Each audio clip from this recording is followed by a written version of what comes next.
Here is how I make my burger patties.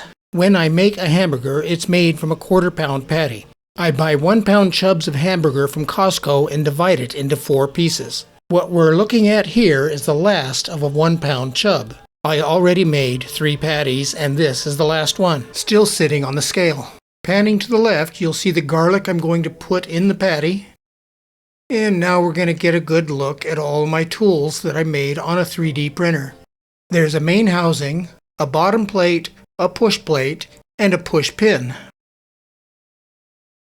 The bottom plate goes into the housing, then the 4-ounce piece of hamburger goes on top.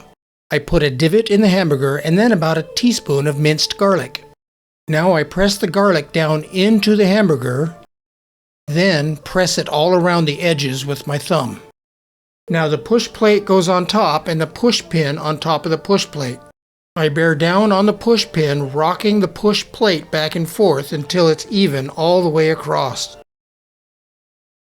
Now over to the grill, and with a little twist, the push plate comes right off.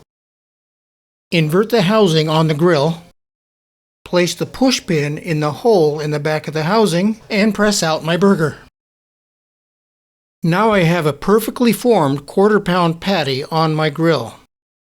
Starting from a cold grill, it's exactly 4 minutes 10 seconds until it's done.